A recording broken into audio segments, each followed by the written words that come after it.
Assalamu alaikum rahmatullah and welcome to Finding Me in the ITV Networks, the second interview with my dynamic young guest. I'm sure you will agree with me that what she has to offer has really been enlightening. Anna Zoe Herr is an MA candidate at Humboldt University, Berlin.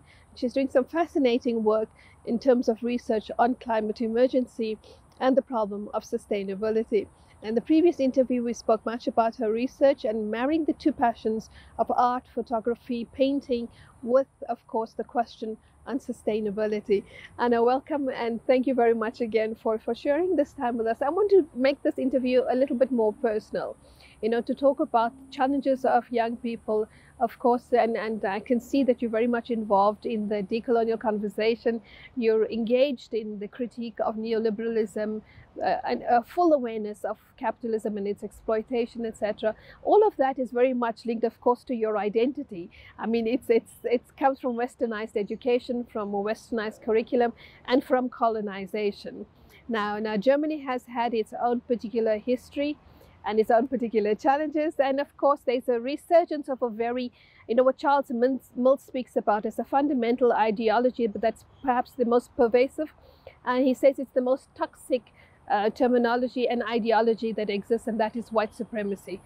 Very much of it has come about from the context and the continent in which your identity is linked to. So do all of these things filter into your mindset, your psyche when you're in school, or do you find that there has to be a change, there has to be an individual awareness? And as we spoke right in the first interview, you said, to do art you need to be aware.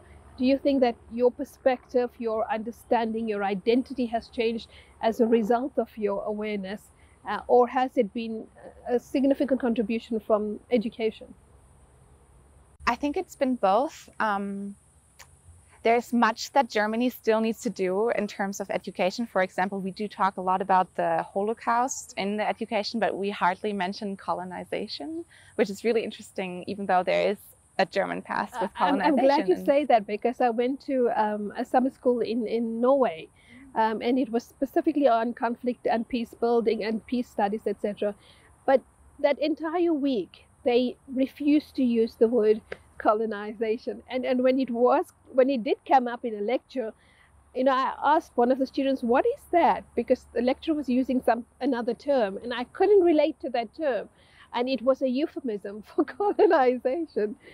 So do you have the same issue, same problem in Germany? Yes, actually, it took me a while because I never covered it in school. So it took me a while to figure out that there's a colonization past, because how else do you get to know it? And I think for me, one of the biggest ways to gain or to have gained awareness and that insight, but especially about privilege. I think privilege is so important to talk about, especially when you come from a Western context. And I grew up in Berlin, and then I went to college in the United States. So two extremely strong neoliberal Western countries. But when I was 18, I decided to travel through Latin America by myself. And so I did that for 9 months, and I worked on my own. And I worked for different NGOs. I did photography. But most of all, I think what I really took away from it is that, first of all, privilege is something you cannot leave behind. It's something that you need to be aware of. And as soon as you have an awareness, you need to figure out how to navigate it.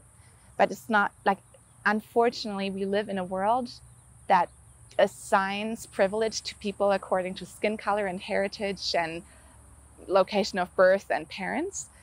And that's something we cannot change. But what we can change is what we do with it. And so for me, after those 9 months, I met incredible people, and often people in economically much worse situation than I was. And yet, what I learned from them is really how much privilege I've been given. And that really made me want to go to college. So afterwards, my path was, okay, I'm going to use my privilege to understand as much as I can and to be part of the solution, and to somehow hold myself back as a Western person and to just kind of stand with everyone else.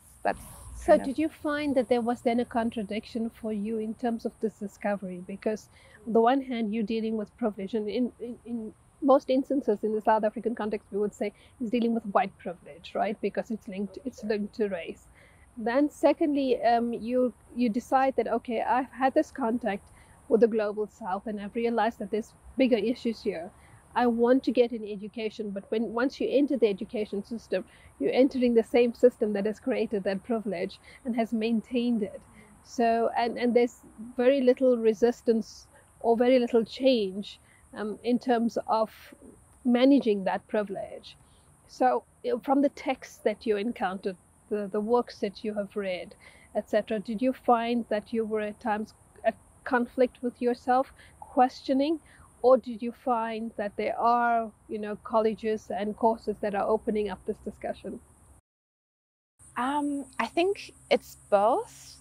It also depends on what you're looking for, I think. So I decided to move more within the arts and the humanities, and generally I found a greater awareness and a greater openness to change and to criticize and to look at new horizons. And I had an amazing advisor when I was in the United States writing my bachelor's, and she allowed me to totally go off the charts and start looking at the connection between climate change and literature. And she was like, I have no idea about this, and I don't know anyone who's ever done anything like this, but I trust you and your research process, and I'm curious how it's going to turn out. And she was so supportive in that way. So maybe I got lucky, but at the same time, I think you can always find literature. And especially being here in South Africa, I feel like I'm just amazed by how many amazing writers from Africa I've been starting to read that I never even heard about in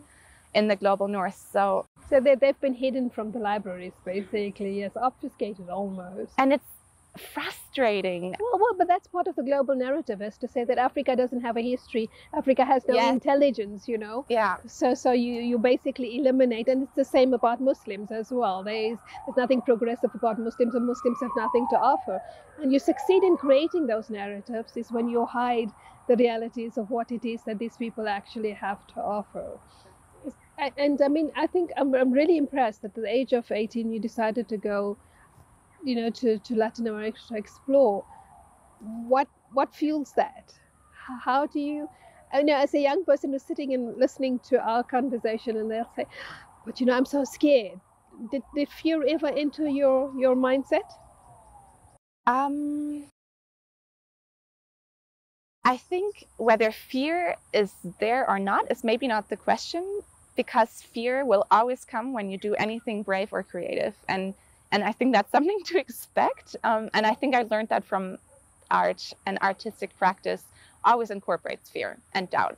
Like no matter what you do, there's going to be resistance, fear, and doubt. And I think that's the same in life. If you start walking down the right path, there's always going to be something difficult. And usually that's a sign that you need to keep going. Of course, I had fears, and I wasn't as prepared as maybe I should have been.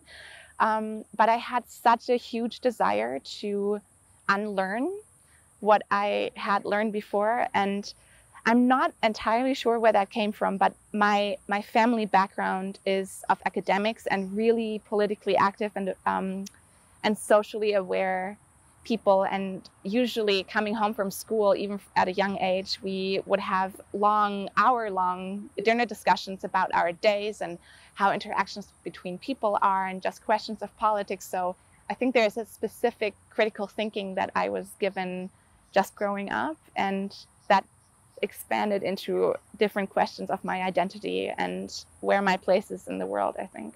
What was some of your highlights during your 9-month travel?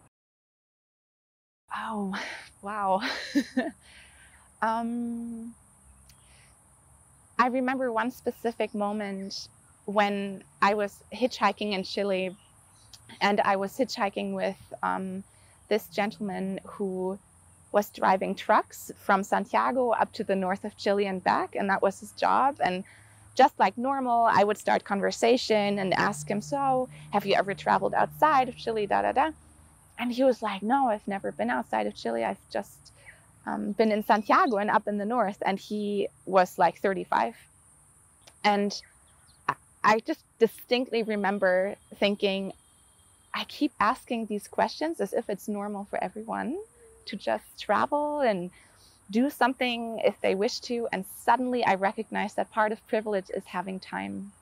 That you can just have time to think about who you are, you have time to explore. And that's a privilege that not everyone has. And it's also almost, I think that can also lead to having too much time to think about yourself and being... No, but you've actually just, gosh, you've given me so many insights today from the things that you've said. And I've never considered this, that having that privilege of time and the ability to think, and then again, maybe, you know, it contributes again to the whole narrative of why it is that they say that, you know, the best thoughts and writers and ideas, etc., have come from the West. It's because you've always had this privilege, and you've had this privilege from the material gain, which has come from the colonization of other parts of the world. And so where people are struggling just to eke out a living, where time now is a concept that is far more demanding than the time of privilege, you realize that, gosh, there is so much that needs to be connected in order to understand the way in which, you know, much of the world, the modern world, actually functions, and how race has played a part. But we've come to the end of this first particular segment. We're going to a break, and when we come back, I want you to tell us a little bit about your journey moving from Latin America then, and then deciding to up and go to the US and then to South Africa as well. We'll see you after the break.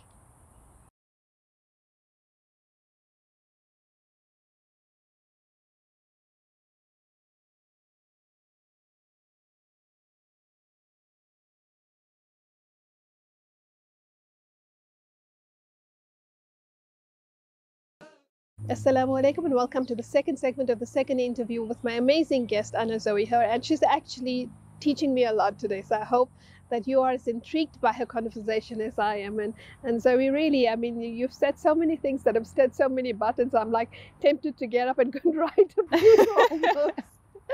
Tell me, Zoe, after being in Latin America, you've then decided to go and study. This was an eye-opening moment for you. You felt you needed to study, and you needed to study something that had meaning, that was worthwhile, something that you could contribute, and of course that would benefit all people, not just the privileged few.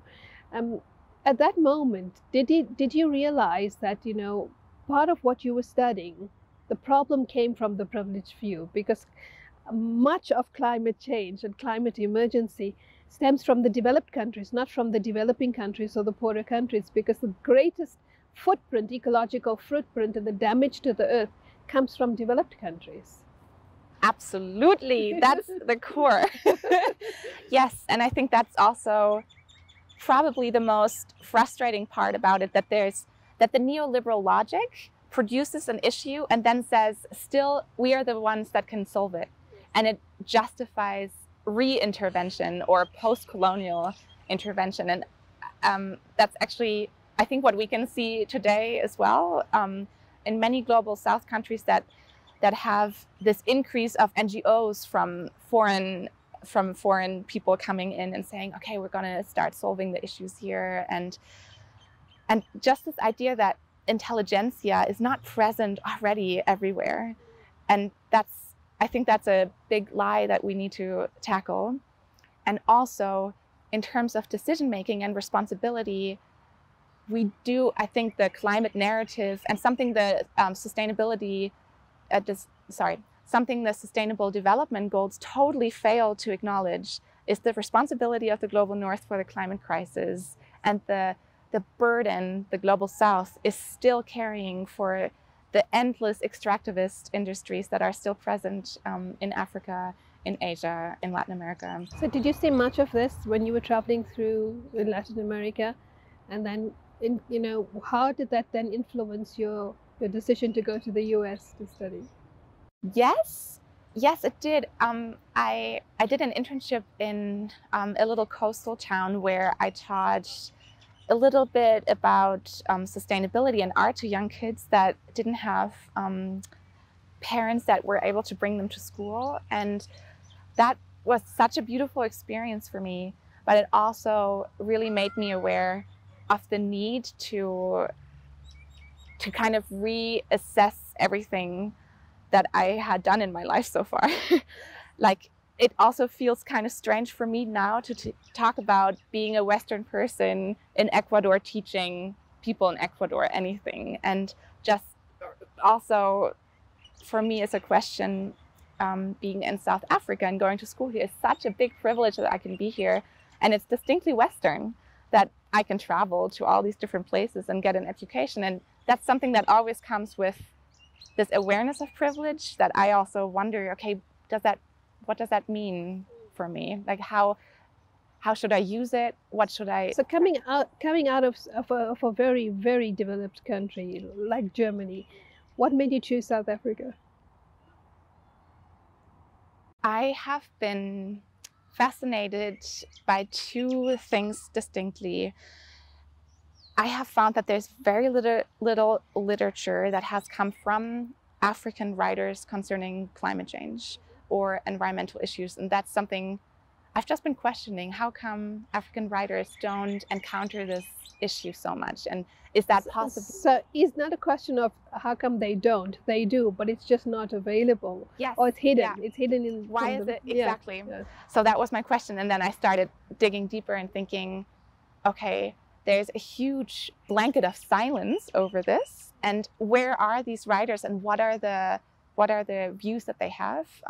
So I really wanted to come here. And then, thinking that environmental issues are social issues, I found South Africa's history just so fascinating in terms of how does that interact today with climate change, with environmental calamity, and the social inequality issues that South Africa still has. That's fascinating, and it is a huge issue. But I remember even when I first started getting into the conversation of decoloniality, one of my mentors said to me that, the whole question of land, for example, is not that it's the way the West interprets land as commodity and for profit, but land has intrinsic value for African people, and that is because land represents life. So it's a totally on the one hand, land is profit and is seen as a venture for profit or a means of accumulation. On the other hand, the perspective is land is life. So it comes to, again, the way in which African writers write about nature and write about sustainability from a totally different perspective, and that has unfortunately been kept hidden in terms of the works that have come forward in the westernized universities. And that's why I like what Edward Said said. He said that the last hope actually for mankind is higher education. It is the only place where you can have these conversations and you can force all of these different ideas together. So and it happens in the US despite its very conservative nature. I know the academia there is a significant amount of vibrant critical thinking.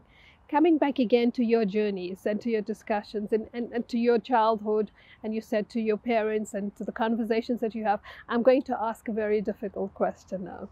And how do you see the refugees coming into Europe, and of course to Germany's stance, which has been one of the more positive stance in the entire Europe, to the influx of refugees?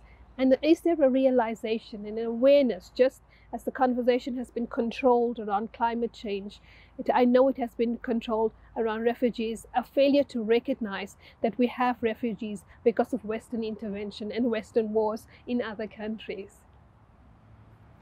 I struggle to really praise Germany as much as maybe the media does, just because I also see the very conservative forces that are trying to stop the opening of the borders. And so I struggle with that a little bit because I see the issues. I have a friend who works for Sea-Watch, which is the currently biggest organization, NGO, that is rescuing people from the Mediterranean Sea.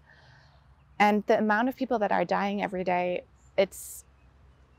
I don't think horrific is even a word, but the fact that people are so good at othering them and dehumanizing them that it doesn't feel personal is, it's heartbreaking. It's heartbreaking. It's almost a sense as if, does humanity exist? I mean, it's almost as if we've lost what it means to be a human. Yes, and I think often people talk about responsibility, and I'm not even sure if that's the right discourse, because I think we just need to think about, we are a global community. It's just right. It's not, we have responsibility. Yes, Germany does, but I think it's also just the right thing to do, that there has always been migration, always been global movement, and to suddenly say, no, now that's not going to happen anymore. And then again, it comes again to what Charles Mill spoke about, the most toxic ideology in the modern world today, and that is white supremacy, which underlies basically this refusal and the creation of the borders,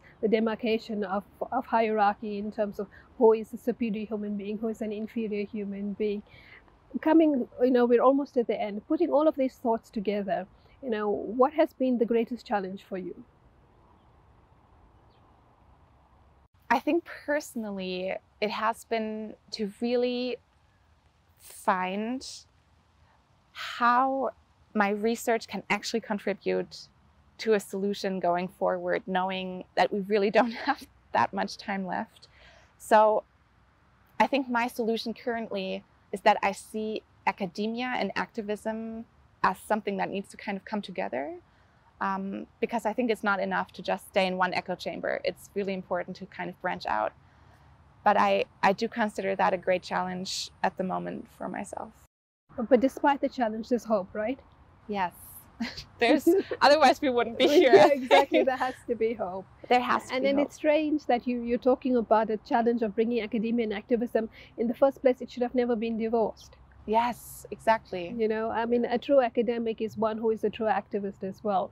It doesn't help that you talk something and you don't walk the talk, that in my understanding then that knowledge, or if that's in education, is not even knowledge, because it's empty. It has no value. It has no essence. It has no legs. Yeah, it has no legs. You have to practice what you preach.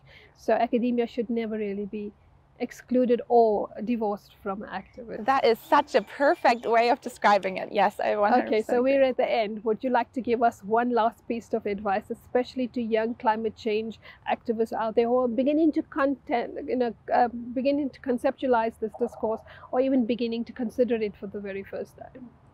I would say keep going what you're doing, and remember that education is not just in the schools and the colleges, it's also outside, and just keep reaching for it, and don't underestimate the amount of power education and knowledge and experience can actually bring to you. Like, your age doesn't matter. It just matters that you reach.